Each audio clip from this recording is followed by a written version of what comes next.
उपदेशक ग्रंथ ये प्रभु का वचन हमें बताता है कि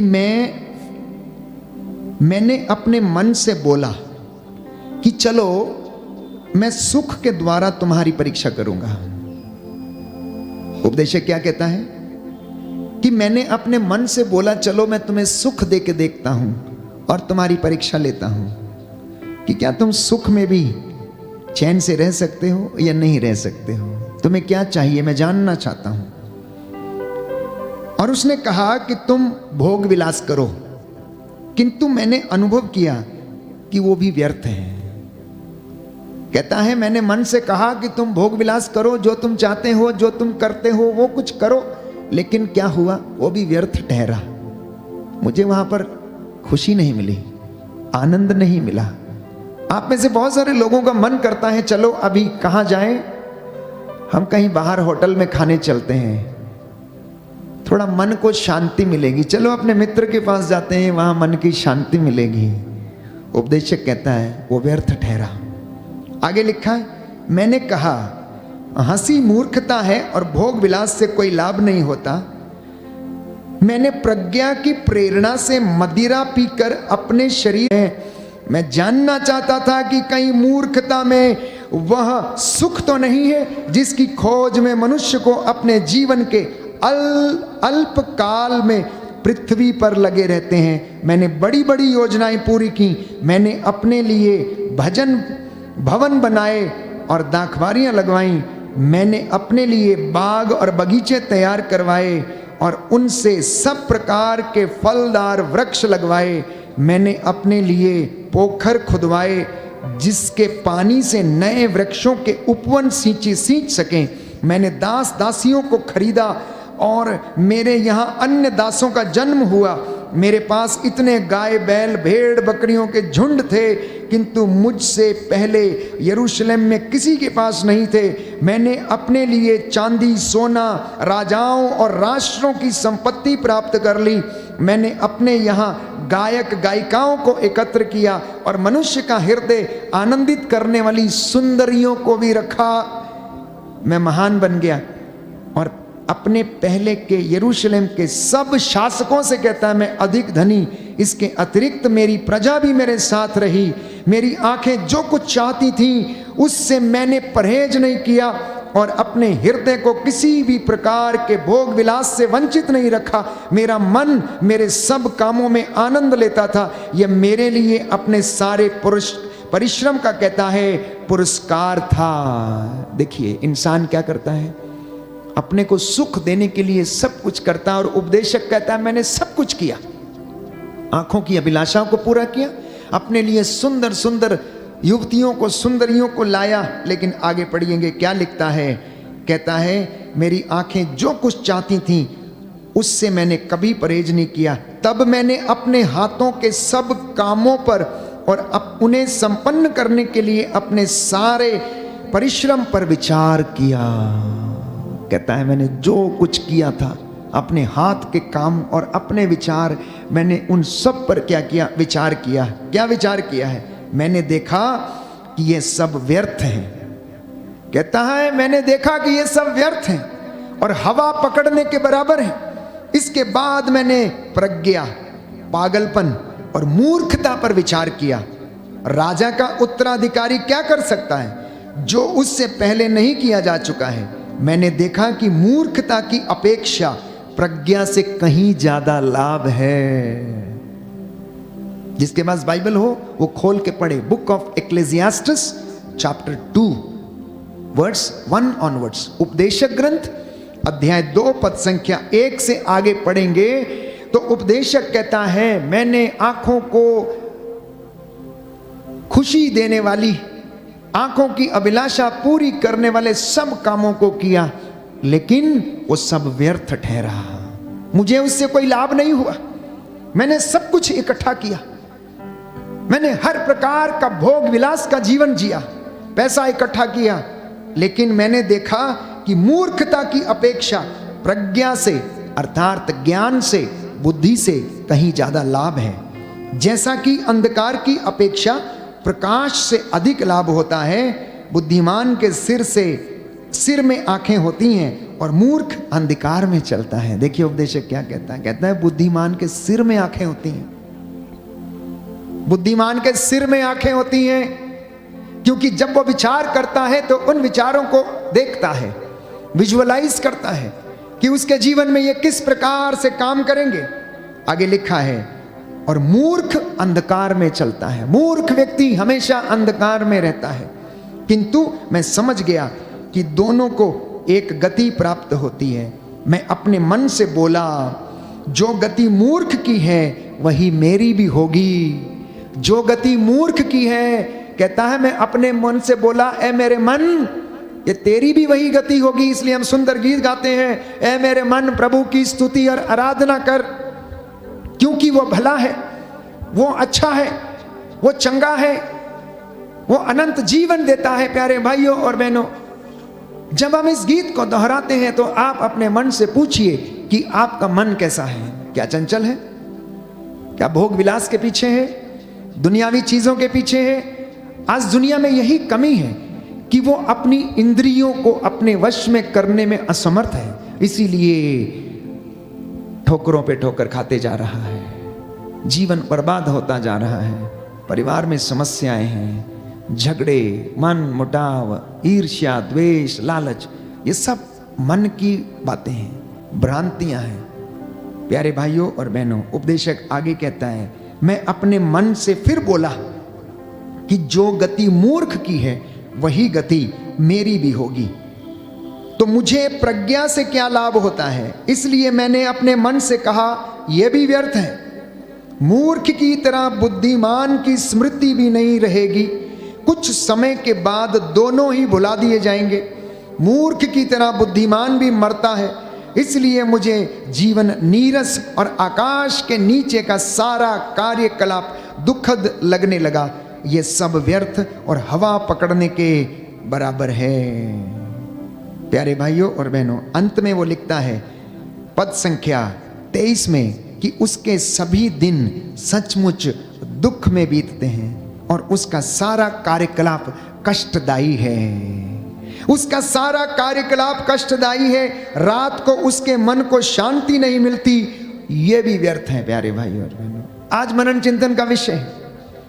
मनन चिंतन का विषय यह है कि आप अपने मन से पूछिए कि आपका मन किस प्रकार की अभिलाषा करता है।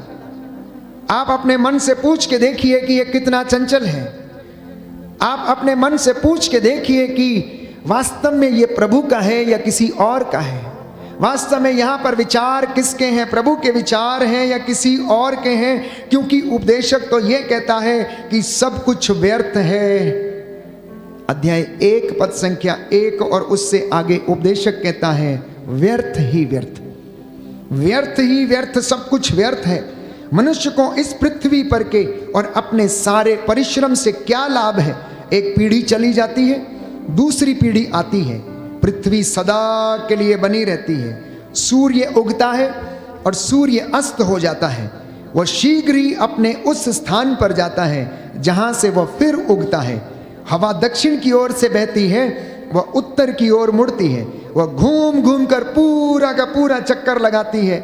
सब नदियां समुद्र में गिरती हैं, किंतु समुद्र फिर भी नहीं भरता है। Hallelujah, hallelujah. यीशु की स्तुति हो, यीशु की स्तुति हो, यीशु को धन्यवाद, यीशु को धन्यवाद। हे प्रभु यीशु, हे प्रभु यीशु, आपके वचन के द्वारा, आपके वचन के द्वारा, आज की इस पवित्र संध्या के दौरान, आज की इस पवित्र संध्या के दौरान हमारे जीवन में, हमारे जीवन, हमारे परिवार में, हमारे परिवार में शांति आ जाए, शांति आ जाए, चंगाई आ जाए, चंगाई आ जाए। Hallelujah, hallelujah, hallelujah, hallelujah. देखिए उपदेशक कितनी सुंदर बात कहता है।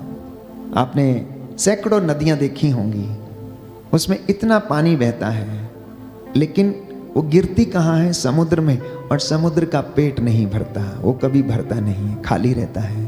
आगे लिखता है, यह सब इतना नीरस है कि कोई भी इसका पूरा पूरा वर्णन नहीं कर सकता। और इंसान अपने इस शरीर पर घमंड करता है, इंसान अपनी बुद्धि पर गर्व करता है, इंसान अपने थोड़े से कमाए हुए धन के ऊपर गर्व करता है, घमंड से चूर रहता है।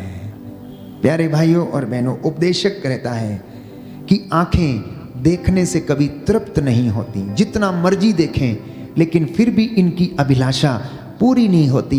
ये जितना देखती हैं उससे और ज़्यादा देखना चाहती हैं। कान सुनने से भी कभी नहीं भरते। आप सुबह से लेकर कितना सुनते हैं, कितना बोलते हैं, कितना देखते हैं, कि आपके कान कभी भरते हैं? कभी आंखें आपकी भरती हैं? कभी नहीं भरती हैं। निंदा करने से इंसान बाज नहीं आता, चुगली सुनने से भी बाज नहीं आता है। एक बोला है तो चार सुनाने से बाज नहीं आता। और उपदेशक कहता है जो हो चुका है ये फिर होगा, इसलिए धोखे में ना रहें। जो हो चुका है ये फिर होगा, जो किया जा चुका है वो फिर किया जाएगा। पृथ्वी भर में कोई भी बात नई नहीं होती। पृथ्वी भर में कोई भी बात नई नहीं होती। सिर्फ ये मेरी और आपकी सोच है और देखने का नजरिया है कि ये सब कुछ नया है। जिसके विषय में लोग कहते हैं कि देखो ये तो नई बात है, वह भी हमारे समय से बहुत पहले हो चुकी है, घटित हो चुकी है। पहली पीढ़ियों के लोगों की स्मृति मिट गई है और आने वाली पीढ़ियों की स्मृति भी परवर्ती लोगों में नहीं बनी रहेगी, ये भी मिट जाएगी। कितनी पीढ़ियां आई और कितनी चली गई। आप आए हैं और आप भी चले जाएंगे, आने वाली पीढ़ियां भी आएंगी और चली जाएंगी। कहता है सब कुछ व्यर्थ है, सब कुछ व्यर्थ है, सब कुछ व्यर्थ है। इसलिए तू जब तक इस दुनिया में है, तू जब तक इस दुनिया के ऊपर इस धरती पर चलता फिरता है, तू उतने समय पर अपना चित्त परमेश्वर में लगा। तू उतने समय तक प्रभु की आराधना कर। तू उतने समय तक अपने सृष्टिकर्ता को याद रख। जवानी के दिन में उसे याद रख। अगर तू जवानी के दिनों में इकट्ठा ना करेगा तो तेरा बुढ़ापे में भी तुझे तेरा कोई ना देगा, तुझे घर से ठोकरे मार के निकाल देगा और तुझसे तेरा वो भी छीन लिया जाएगा।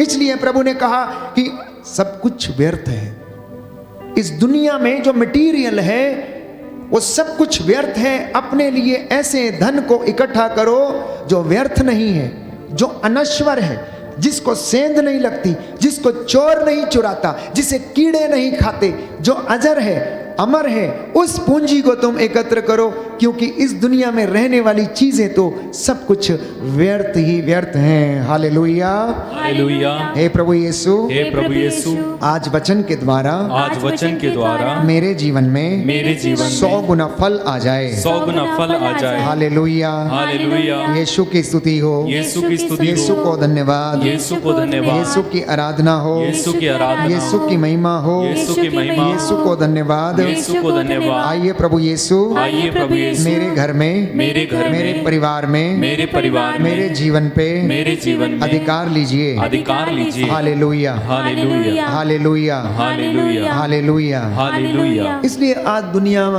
चिंता में रहती है, चिंता में रहती है। परिवारों को देखिए कितने चिंतित हैं, दंपतियों को देखिए कितने चिंतित हैं। कुछ लोग बेवजह चिंतित हैं, कुछ लोग आलसी हैं, उन्हें फर्क नहीं पड़ता है और अपने जीवन में प्यारे भाइयों और बहनों अंतिम क्षणों में सब काम करने की कोशिश करते हैं, लेकिन तब तक समय बीत चुका होता है, कुछ भी हाथ नहीं लगता है। इसलिए प्रभु का वचन ये कहता है, उपदेशक ग्रंथ अध्याय 5 पद संख्या 1 और उससे आगे मैं पढ़ूंगा कि ईश्वर के सामने खड़े होकर तुम अपने मुंह से जल्दी कोई शब्द मत निकालना। जब आप परमेश्वर की हजूरी में आते हैं तो यूं ही बड़बड़ा के कुछ भी शब्द नहीं बोलना, सोच के, विचार के। आगे लिखा है कि अपने हृदय को कोई बात प्रकट करने में उतावली मत करो। उपदेशक ग्रंथ अध्याय 5, क्योंकि ईश्वर स्वर्ग में है और तुम पृथ्वी पर हो, इसलिए तुम्हारे शब्द क्या है? थोड़े हों। तुम्हारे शब्द थोड़े हों और ऐसे हों जो दूसरों को जीवन दे सके, जो दूसरों के लिए आशीष का कारण बन सके। क्योंकि लिखा है, क्योंकि अधिक चिंता करने से मनुष्य दुस्वप्न देखता और अधिक बोलने से वह बकवाद करता है। अब आप में से कुछ लोग पूछते हैं कि फादर जी मुझे सपने बहुत आते हैं।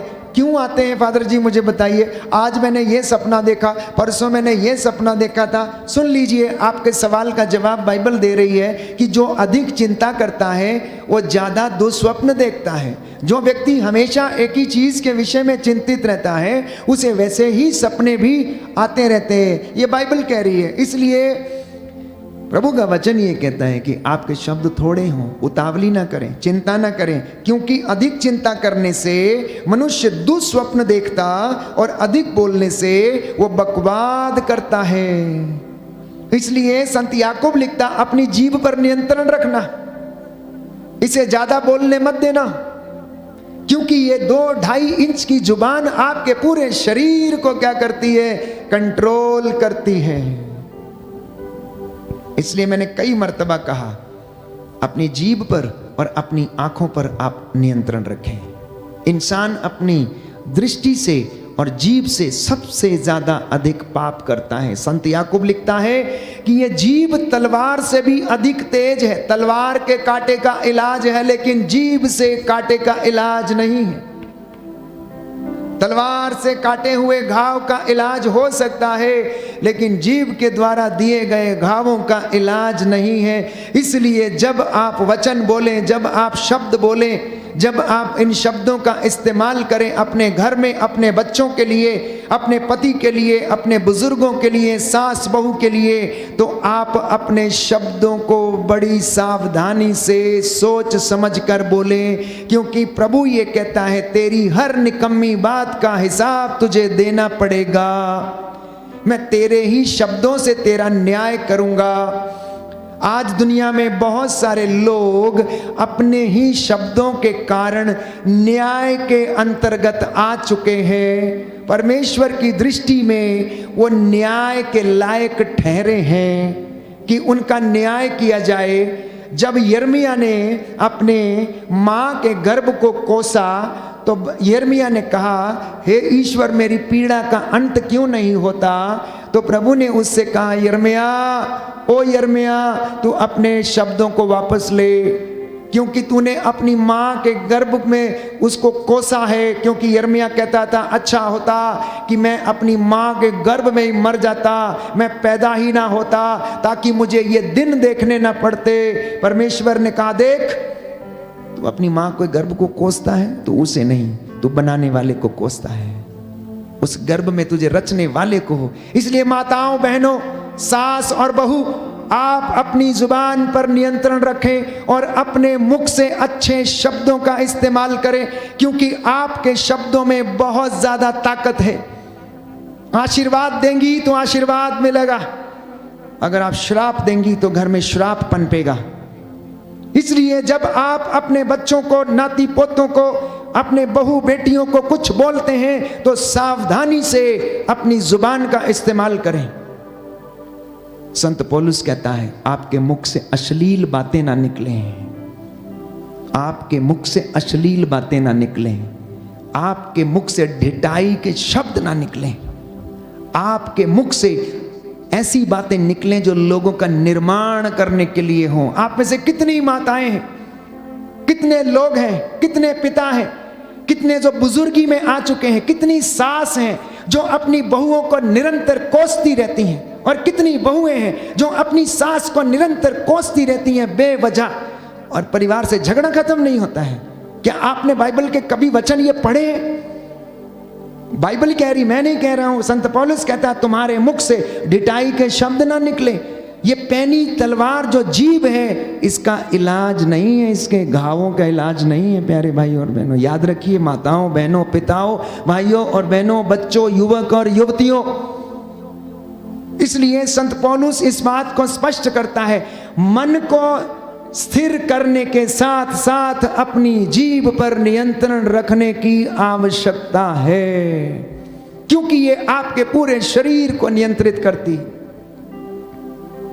मैं समझता हूं कि प्रभु आपसे बातें कर रहा है। आज आप बहुत सारे वचन सुनते हैं, बहुत सारी कहानियां आप सुनते हैं प्रचारकों के द्वारा, बहुत सारे उदाहरण देकर आपको समझाया जाता है। लेकिन आज प्रभु आपसे चाहता है कि आप पवित्रता चाहते हो तो अपनी जुबान को आप शुद्ध कीजिए। आप पवित्रता चाहते हो, अपने मन को शुद्ध कीजिए। आप पवित्रता में बने रहना चाहते हो तो आप अपनी आंखों को पवित्र करो। और मैं आपसे वादा करता हूं प्रभु यीशु के पवित्र सामर्थी वचन के द्वारा कि वो आपको आशीषित करेगा, वो आपको आशीषित करेगा। आपके अपने ही शब्दों के कारण आप में, आपके घरों में श्राप पड़े हुए हैं। आपकी अपनी ही निकम्मी बातों के कारण आपके घरों में श्राप लगे हुए और आप दर दर भटकते हैं। प्रायश्चित करना नहीं चाहते, स्वीकार करना नहीं चाहते, प्रायश्चित करना नहीं चाहते, माफी मांगना नहीं चाहते, एक दूसरे के सामने झुकना नहीं चाहते, एक दूसरे को सहन करना नहीं चाहते और कहते हैं कि आपके जीवन से बंधन टूट जाए। कतई नहीं टूट सकता प्यारे भाइयों और बहनों, क्योंकि प्रभु का वादा है अगर तू माफ करेगा तो तुझे माफ किया जाएगा, अगर तू दोष ना लगाएगा तो तेरे ऊपर भी दोष ना लगाया जाएगा, अगर तू देगा तो तुझे भी दिया जाएगा। क्या और क्या सुनना चाहते हैं आप प्रभु से, और क्या आप सुनना चाहते हैं?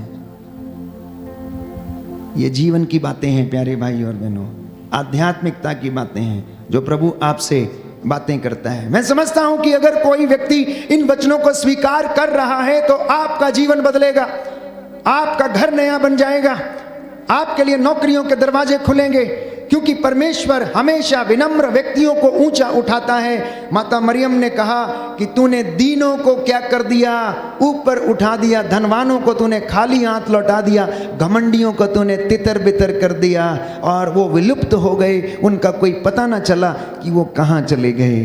तू तो कूड़े के ढेर से उठाकर लोगों को खड़ा करने वाला परमेश्वर है। क्या विश्वास करते हैं?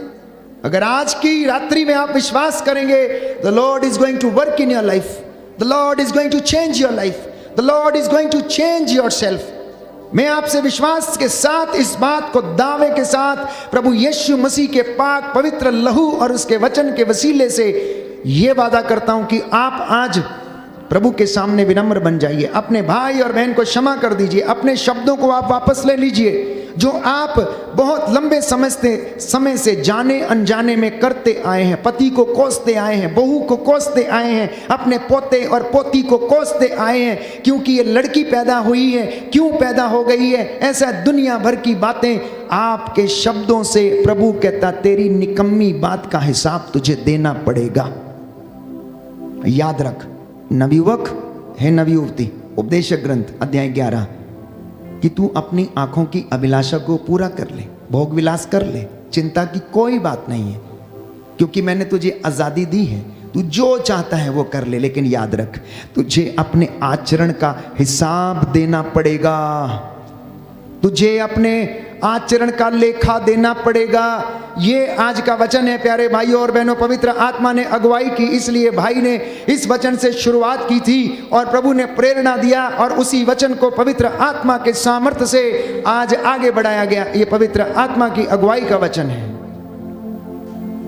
हालांकि मैं आपसे बोलना चाहता था कि प्रभु का घर बनाइए और वो आपका घर बनाएगा, प्रभु का घर बनाइए वो आपका घर बनाएगा प्यारे भाइयों और बहनों। लेकिन परमेश्वर का वचन ये चाहता है कि आप आज पवित्रताई में रहना चाहते हैं तो अपनी जुबान पर नियंत्रण रखें, अपनी आंखों पर नियंत्रण रखें, अपने मन को स्थिर करें, अपनी इंद्रियों को अपने वश में करें और साधना करें और परमेश्वर आपका घर बनाएगा। क्योंकि बाइबल हमें बताती है कि यदि किसी मनुष्य की 100 संतानें हों और वो बहुत वर्ष जीवित रहे किंतु वो अपने वैभव का उपभोग नहीं कर सके और उचित रीति से दफनाया नहीं जाए तो वह बच्चा उससे अच्छा है जो मृत पैदा हुआ है। सुनिए कितनी अच्छी बात है, बाइबल कहती है, बाइबल हमें बता रही है कि अगर किसी व्यक्ति की 100 संतानें हों और उसके पास अपार धन संपत्ति हो, बहुत सारा पैसा उसने इकट्ठा किया हो, लेकिन वो उसका उपभोग न कर पाए, उसका इस्तेमाल न कर पाए और उचित रीति से दफनाया ना जाए, उचित रीति से उसे दफन न मिले, तो उपदेशक ये कहता है कि उस व्यक्ति से अच्छा तो वो बालक है जो मृत पैदा हुआ है। मतलब कहने का तात्पर्य ये है सब कुछ व्यर्थ है, सब कुछ व्यर्थ ही व्यर्थ है। इसलिए प्यारे भाइयों और बहनों ऐसा बच्चा व्यर्थ ही आता और अनाम ही अंधकार में चला जाता है। उसने कभी सूर्य को नहीं देखा, वह कुछ नहीं जानता और इसलिए उसे उस मनुष्य की अपेक्षा अधिक शांति मिलती है। सुनिए ध्यान से, जो बच्चा मृत पैदा होता है, जिसने कभी प्रकाश नहीं देखा, जो हमेशा अंधकार में रहता है, बाइबल कहती है कि ऐसे व्यक्ति की अपेक्षा जिसने धन इकट्ठा किया लेकिन उसका इस्तेमाल नहीं किया, और ऐसा व्यक्ति जिसे कि अच्छी कब्र भी नसीब नहीं हुई, अच्छा दफन भी नसीब नहीं हुआ, उससे अधिक अच्छा तो मृत बच्चा है। क्योंकि ना तो वो बुराई को जानता, ना उसने प्रकाश देखा, बल्कि उसे अधिक शांति मिलती है। और यदि वह मनुष्य 2000 वर्ष जीवित रहता तो उसे सुख शांति नहीं मिलती। क्या सभी एक ही स्थान नहीं जाते? सब एक स्थान ही जाते हैं। तो इसलिए आज विचार करना, मनन चिंतन करना, आप किसकी खोज में हैं? दिन रात सुबह से लेकर 5 बजे से लेकर रात के 11 बजे तक आप किसकी खोज में रहते हैं? कहां पर आप काम करते हैं? गाड़ी में भागते हैं, दिन दोपहर आप इतना टेंशन, ब्लड प्रेशर आपका हाई रहता है, शुगर आपकी हाई है, हाथ पैरों में आपके दर्द है, रात को नींद नहीं आती है। कई लोग तो गोलियों का सहारा लेकर जीते हैं, कई लोग तो अत्याचार और अनेक प्रकार के शिकार में गुजरे, कई तो अपने ही कुकर्मों में फंसे हुए हैं। जिस तरह से मकड़ी जाला बनाती खुद ही फंस जाती, ऐसे बहुत सारे लोग हैं जो अपनी परिस्थिति में ही फंसे हुए हैं। विचार करके देखिए, विचार करके देखिए। बाइबल हमें बताती है, प्रकाशना ग्रंथ की विचार करो इस बात पर कि तुम कितने ऊंचे स्थान से नीचे गिर गए हो। तुम कितने ऊंचे स्थान से नीचे गिर गए हो प्यारे भाइयों और बहनों, बाइबल हमें बताती है। इसलिए संत योहन लिखता है प्रकाशना ग्रंथ में, मुझे तुम लोगों से एक शिकायत है, कहता है मुझे तुम लोगों से एक शिकायत है। और वो क्या शिकायत है? कि तुम लोगों ने अपना धर्मोत्साह छोड़ दिया है, तुम लोगों ने अपनी धार्मिकता को छोड़ दिया है।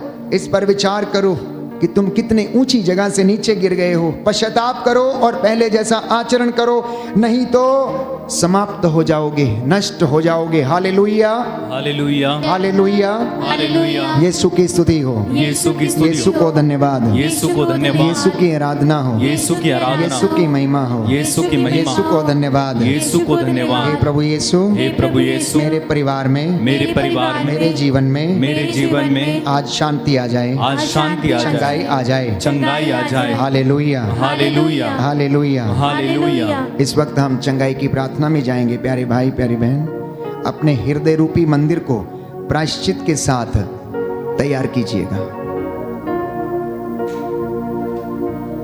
अपने हृदय रूपी मंदिर को पश्चाताप करते हुए तैयार कीजिए। उन बातों के लिए माफी मांगिए जाने अनजाने में जो आपके मुख से निकली हैं। अश्लील बातें, गाली गलौज, श्राप। अनजाने ही आपने अपनी बेटी को श्राप दे दिया, अनजाने ही आपने अपनी बहू को श्राप दे दिया, अनजाने ही आपने उसकी निंदा कर दी, अनजाने ही आपने अपने बच्चों को क्रोध के आवेश में कुछ कह डाला। प्रायश्चित करें, एक दूसरे को माफ करें, सॉरी बोलना आज एक दूसरे को, हो सके तो प्रायश्चित करना और प्रार्थना करना ताकि आपको एक दूसरे को क्षमा करने का सामर्थ्य मिले, आपको एक दूसरे से सॉरी बोलने का समय मिले, आपको एक दूसरे से सॉरी बोलने का साहस मिले। पति ने पत्नी को मारा, पत्नी ने पति को मारा, गालियां दी, बच्चों को मारा, आज कोशिश करना एक दूसरे को क्षमा करने की। गलतियां सबसे होती हैं, इंसान गलतियों से भरा हुआ है, लेकिन सुबह का भूला शाम को घर वापस आ जाए तो उसे भूला नहीं कहते हैं। याद रखिए, परमेश्वर की आशीष चाहते हैं तो आज परमेश्वर के सामने विनम्र बन जाना। हृदय में प्यारे भाइयों और बहनों, प्रभु को स्वागत करने का समय है, सैनिक की तरह चौकस रहने का समय है, आशान्वित रहकर प्रार्थना करने का यह समय है, बेसब्री से प्रभु की माफी का इंतजार करने का समय है। इस वक्त अपने आप को तैयार करें, अपने अंतःकरण की जांच करें, अपनी जीभ के ऊपर नियंत्रण रखें, आंखों के ऊपर नियंत्रण रखें। इनसे जो पाप हो गए हैं, गलतियां हो गई हैं, प्यारे भाई प्यारी बहन, प्रभु से माफी मांगे।